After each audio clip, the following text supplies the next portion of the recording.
Today we're going to talk about the Climate Leadership and Community Protection Act of 2019. This act was passed by the New York legislature and signed by the New York governor and is now the law in New York.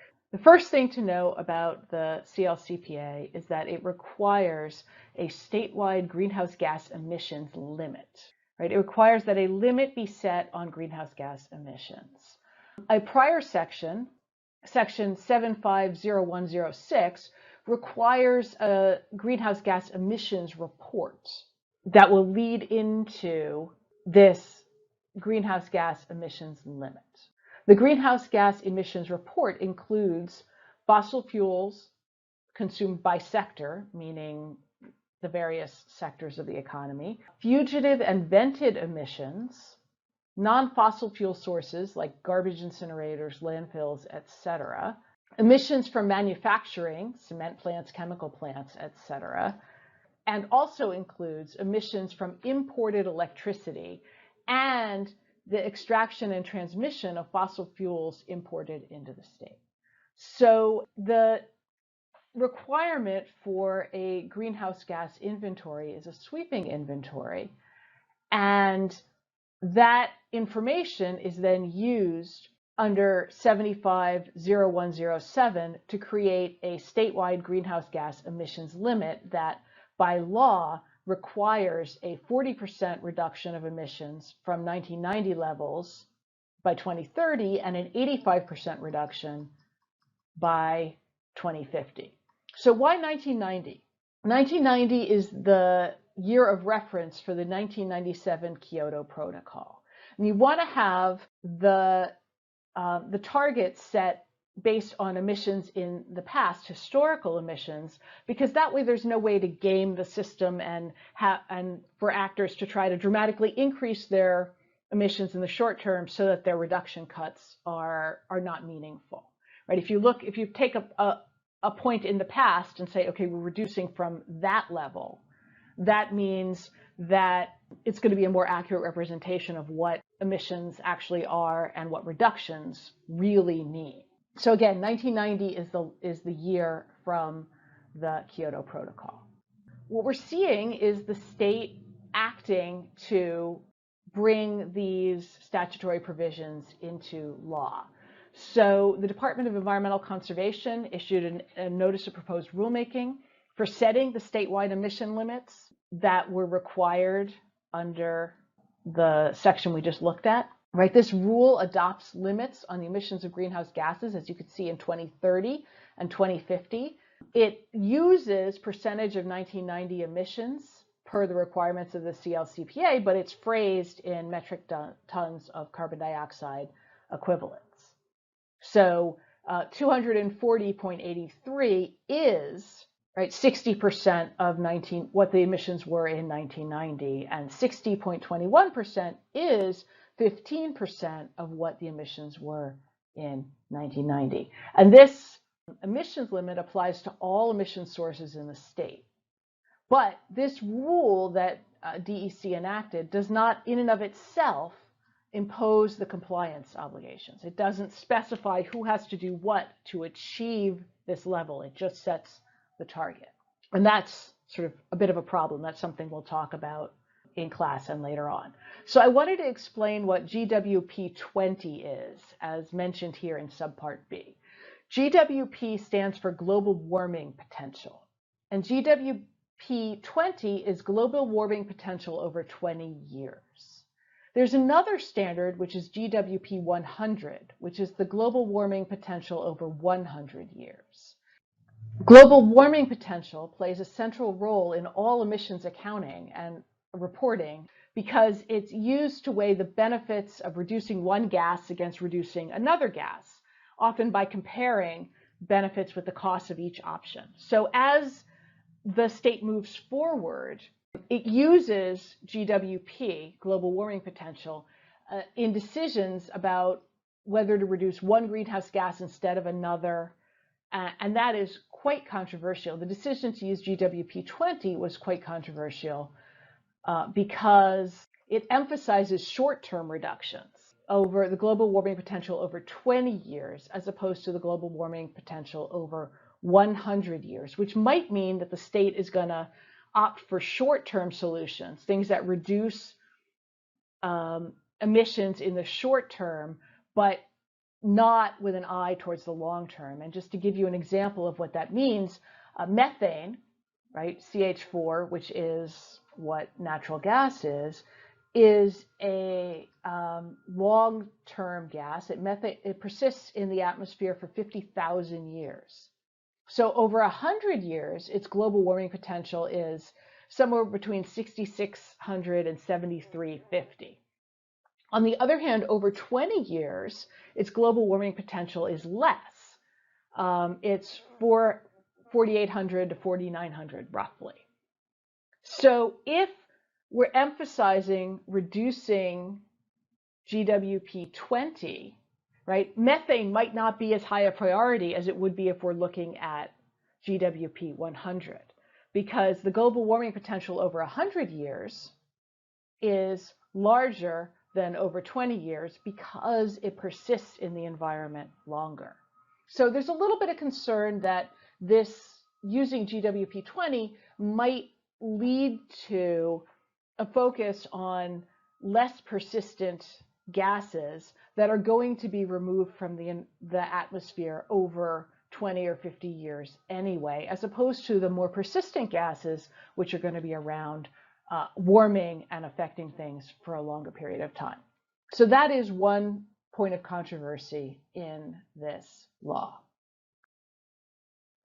Okay, so another thing that the law does is it requires that New York establish a social cost of carbon that will be used in all cost-benefit analyses, right? And it's phrased in terms of $1 per ton of carbon dioxide equivalent. And in fact, New York regulators did that, right? They met that deadline, and they set the social cost of carbon at $125 per ton of carbon, and per metric ton of carbon. And that is a significant increase from what the Public Service Commission had been using. And the expectation is that this more realistic social cost of carbon, when it is fed into cost-benefit analyses, will sort of help shift what seems like an efficient choice, because we're now factoring in more of the long-term costs associated with emitting carbon dioxide into the cost of a project, and that should shift the balance of decisions. That's the idea anyway. The CLCPA also has a renewable energy mandate. So what we've seen so far is there's a cap on emission, there's a price tag put on carbon emissions, and now we'll look at the renewable energy mandate. Right, this is focusing in on the energy sector, and it requires that 70% of statewide electricity generation be from renewable energy by 2030, and that 100% of statewide electricity generation be renewable by 2040. So that's a pretty ambitious schedule. So when in the NRG hearing, there were questions about whether or not the proposed plant that NRG wants to build in Astoria was compatible with the CLCPA, this is what they were talking about, right? Because that is a fossil fuel burning plant, and it will sort of be a drag on meeting these targets. So progress to date, right? The CLCPA was adopted in 2019, and you can see that we right now have renewables in development that will produce 50% renewable energy. And so 20% more needs to be brought online and constructed in order to meet the first deadline of 70% by 2030, and then another 30% by 2040. And there's a lot of progress has been made towards that. There are thousands of megawatts of offshore wind coming online, and as well as large-scale solar. The Clean Energy Standard, right, which is what this project is called, is both fighting climate change, but also reducing co-pollutants, which are the byproducts of burning fossil fuel, the NOx and sulfur oxides and ozone and particulate matters that we've been talking about as a public health concern, particularly in environmental justice communities. There are also hard targets for renewable energy. So it's not just that 70% has to be renewable by 2030 and 100% by 2024.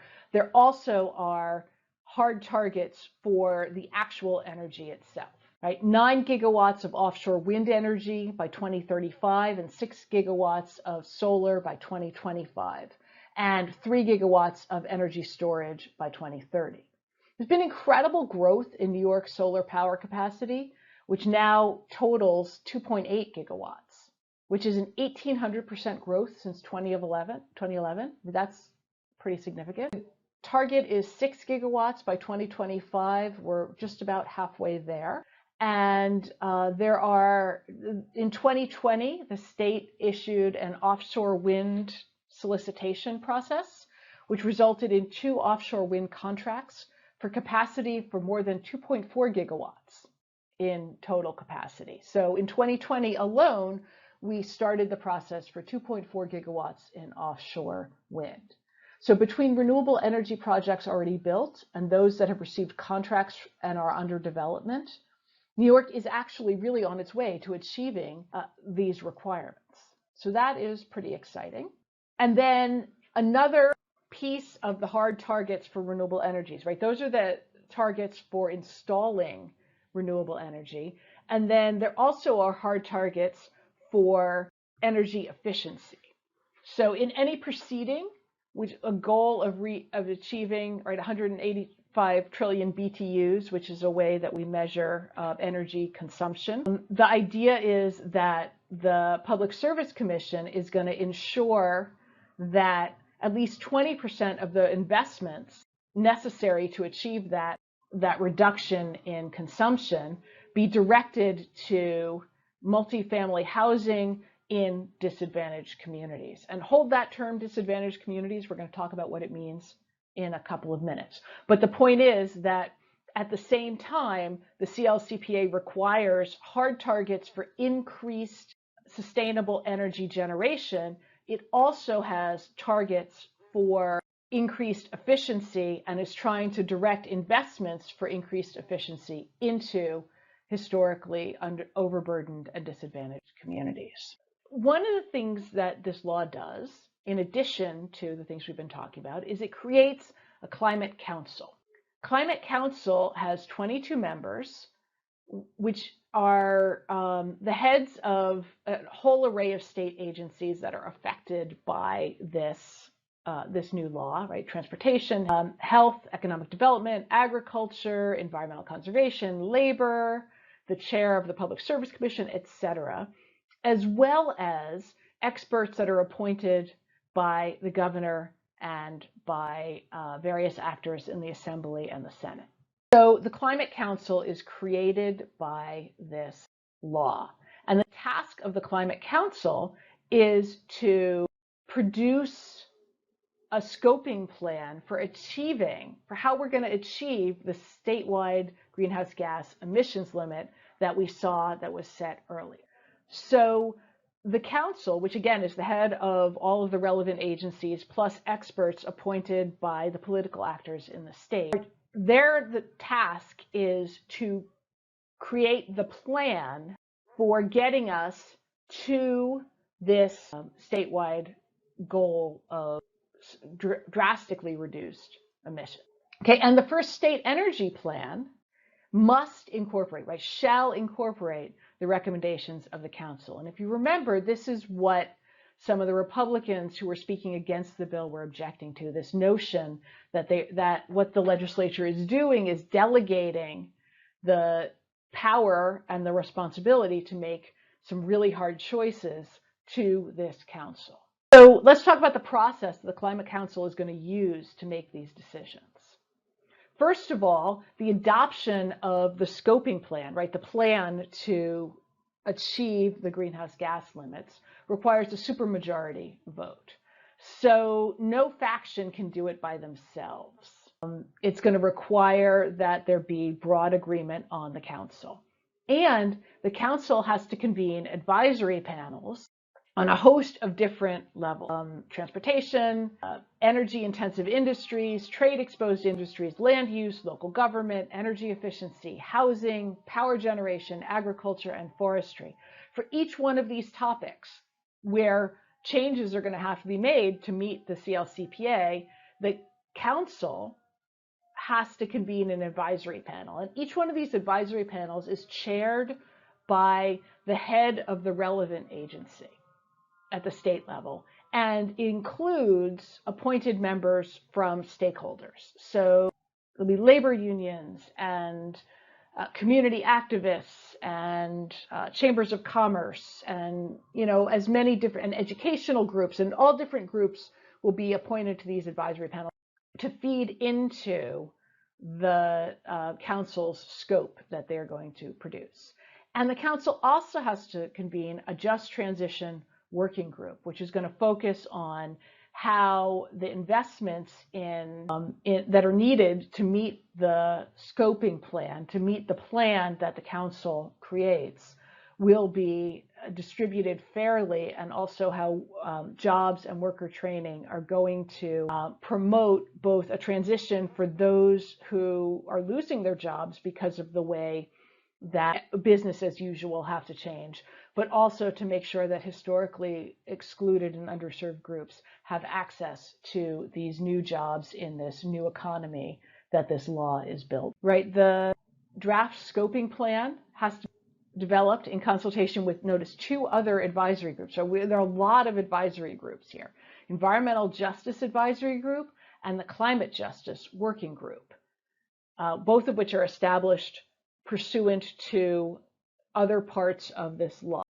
So the draft scoping plan is going to have input not just from the 22 members of the Climate Advisory Group, but the Environmental Justice Advisory Group and the Climate Justice Working Group and the Just Transition Working Group are all going to be weighing in on this. And then there have to be at least 6 in-person hearings around the state, and at least 120 days for the written submission or the oral submission of public comment. And the council has to have a website that includes access to all of this information and a way to comment.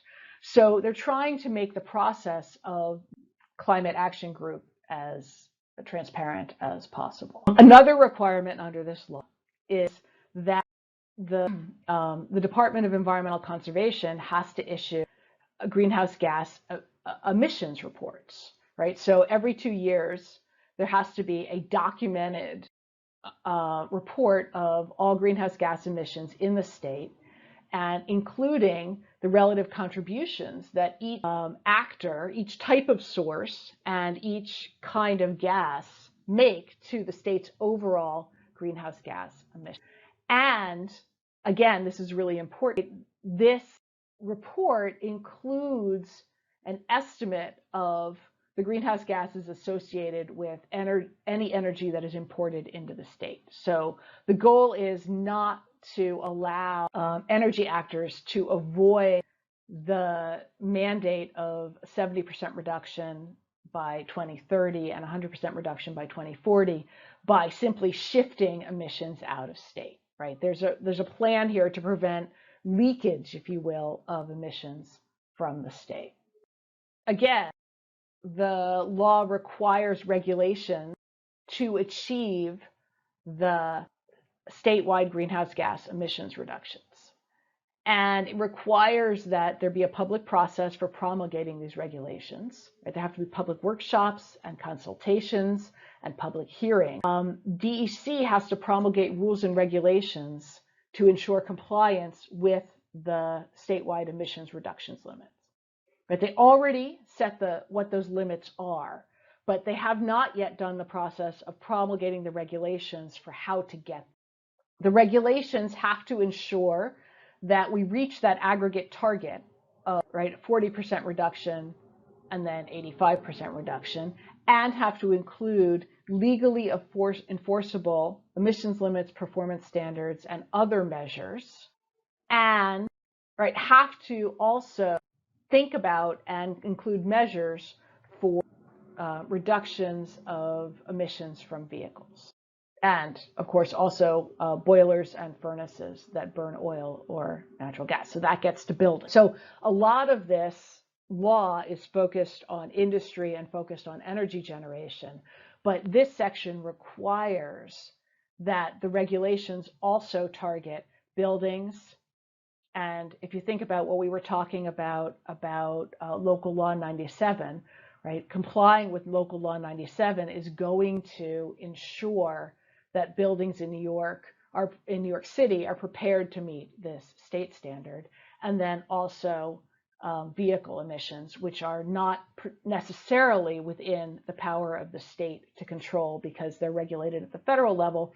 But this is to think about how the state can reduce vehicle emissions, either by investing in public transportation, by requiring that the state purchase super efficient vehicles or electric vehicles, by requiring that vehicles that serve the port of New York and New Jersey meet certain standards. There are all kinds of things that they could do that are different from setting emission standards of vehicles per se. Okay, so again, we're still in the statute, right? It directs not only that the department promulgate those regulations, but that in doing so, the department is supposed to achieve a bunch of different goals. One is to make sure that greenhouse gas emissions reductions are real, permanent, quantifiable, verifiable, and enforceable, right? That's the part where the regulations have to actually do what they're supposed to do in a provable, verifiable, right? All of the regulations are supposed to pay attention to equity and to be efficient in the sense that they minimize costs and maximize benefits to New York. So those are goals that sometimes are in conflict, right? Equity and efficiency do not always go hand in hand. And that's why it's so important that there be a realistic cost to carbon to feed into those analyses of what actually is a cost and benefit and what maximizes that. And then, again, to make sure that this is equitable, there's a separate requirement that activities to comply with the regulations do not result in a net increase in emissions in overburdened and disadvantaged communities, and do not disproportionately burden disadvantaged communities. Again, right, that term, disadvantaged communities, it's a very important term in this statute. And then also to prioritize measures that maximize reductions in disadvantaged communities. There is an alternate compliance mechanism. There's a recognition in the statute that there needs to be some flexibility, right? So there's an alternate compliance mechanism for sources where it is technically infeasible to reduce emissions through sort of direct control of the emissions. Now, this is not available to electricity generator. Electricity generators are not eligible for offsets or other alternative compliance mechanisms. There is an alternate compliance mechanism which allows actors who demonstrate that they cannot reduce emissions directly to offset their emissions, and they have to offset more than the greenhouse gas emissions they are offsetting. And offset projects have to be located within 25 miles of the source they are offsetting to make sure that the benefits of the reduction are locally realized. And offsets can't be a way of just, again, burdening disadvantaged communities.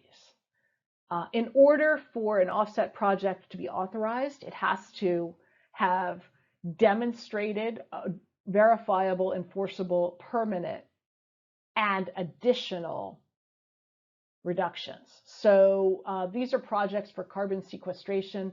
Right now, that's mostly tree planting, but if carbon capture and storage technology actually becomes a thing, this will be something that comes into play. Again, it is only available for non-electricity generating sources that demonstrate that they can't comply with the greenhouse gas emissions limits. And again, in a bid of transparency, right, there has to be a public registry for offset projects so that the public can see where offset projects have been approved and what they've been approved for, so that there can be public participation in this process. Another important aspect of the CLCPA is that it steers investment into disadvantaged communities that are ideally going to receive 40% of the overall spending that happens in the state on clean energy and energy efficiency programs, and no less than 35% of the overall benefits of that spending. The Biden sort of Justice 40 initiative, right, is influenced by this New York plan. So the idea is, as we saw earlier, right, that equity is always supposed to be part of this process. And the statute is very careful to say that changes that are made can't overburden already disadvantaged communities. And this provision requires that investment be channeled into those communities. So obviously, what is a disadvantaged community is a key term in this statute. It's defined in the statute as communities that bear burdens of negative public health effects, environmental pollution, impacts of climate change, and possess certain socioeconomic criteria, or are high concentrations of low and moderate income housing. That doesn't really tell us very much. And the Climate Justice Working Group, which is created by this statute. Remember, they have feed-in to the plans, as we saw earlier, but they also, the Climate Justice Working Group, job is to create criteria for defining what is a disadvantaged community. And once the disadvantaged communities once the definition is created, then the communities that are disadvantaged communities will be identified, and that will feed into the rest of the statute, where disadvantaged communities have to be prioritized and the choices made have to not burden disadvantaged communities. So the statute gives some criteria for identifying disadvantaged communities, but the working group is really tasked with developing those criteria and developing how those criteria will be defined and employed. And one of the important things that is in this statutory criteria, right, is cumulative environmental pollution. So historically overburdened communities, what we call environmental justice communities, will be disadvantaged communities for purposes of this law.